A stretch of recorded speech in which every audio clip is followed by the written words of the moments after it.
Welcome to research. Take a deep breath. It's going to be okay most of the time. What we're going to do today is just start by going over the research article. But first, do you have any concerns about research? Yeah, look, I came to massage therapy school because I want to help people. I don't want to sit there and look at scientific articles. I don't even understand. Okay, I looked up this one and it says P equals, I'm not doing a biology class or a science class. P equals 3.14. How do we even have to know that information here?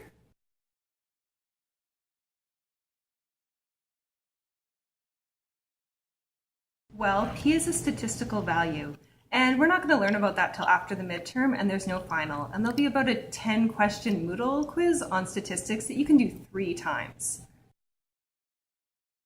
So you'll be okay, I promise.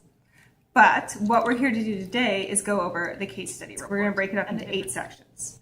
So the first section is the cover page, and that's where you put the title of your project, your name, your contact information, your email address, and all that jazz. If you're looking for how to format it, you have lots of examples up on the board by where you guys walk in. So you can always grab one on your way in, check it out, see if you like the formatting, and style yours after that. Section number 2 is your acknowledgements, and this is where you thank everyone who helped you and passed you tissue as you cried when you were writing your research project.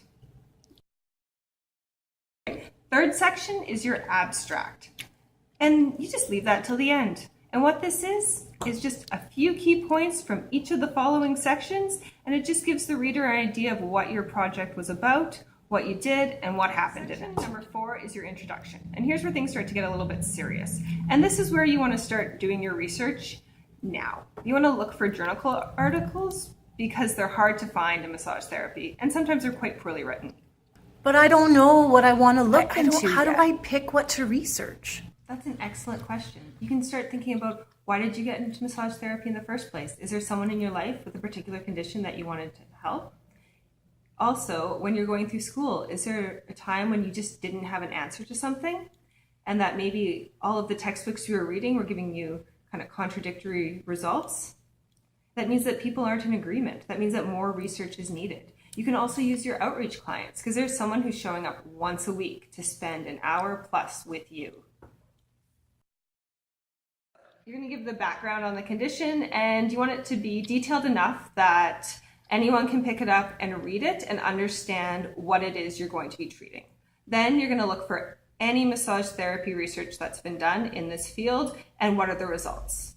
There's a good chance that the results might be inconclusive, or that the results are written by someone who isn't a massage therapist, and it kind of makes you wonder that maybe more of us should be writing these articles, because if we don't, someone else will. Next, number 5 is the method section. And here it's pretty much your treatment plan.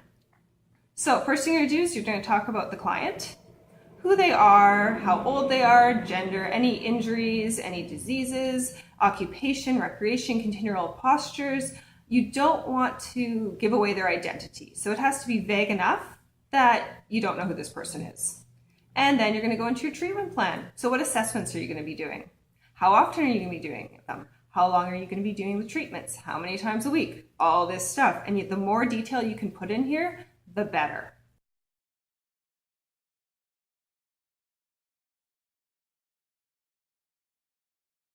But don't give any of the results. You're just setting the plan. That's it for methods.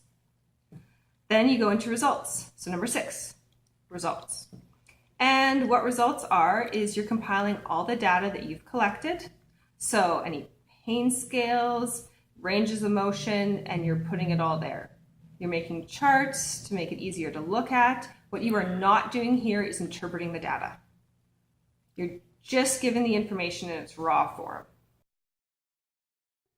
Number 7 is discussion, and this is where you start to talk about what you think the results mean. So you're going to see, was your treatment effective? If it's not, that's okay. That is a really good contribution to research if you can prove that a treatment plan is not effective. Recently, at a research conference, they showed that a lot of the treatments were harmful and exasperating symptoms in clients. And we need to know that so that we don't make the same mistake. And you can speculate on why the treatment worked or not. And also, you can make suggestions for future studies. But it's not enough to say more studies are needed. You need to explain why. Increase sample size, maybe longer study. Your study is not going to be that long if you want to have it all done in a nice period of time where you're not crying and begging for more time.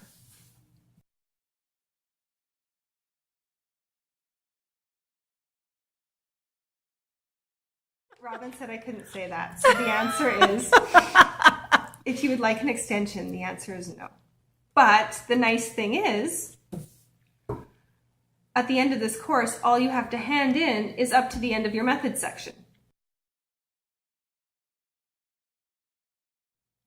And then you have another 2 months until the end of February to get the rest done, to tidy everything up. And the last section is the references. And this is where you're going to very precisely and detailedly and nitpicky format all of those journal articles and textbooks that you used. And then remember that they also would have had to be cited throughout the paper. And going back and doing that after is awful. Just please, please cite things as you go. I guess that's not so bad. And that's it.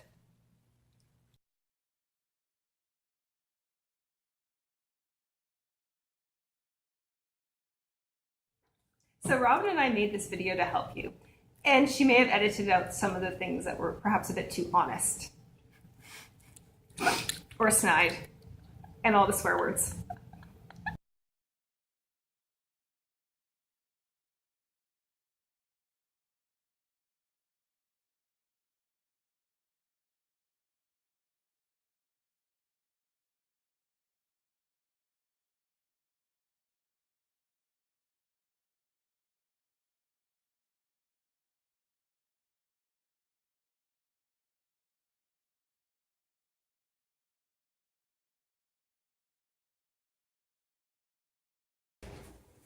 I smell bubblegum.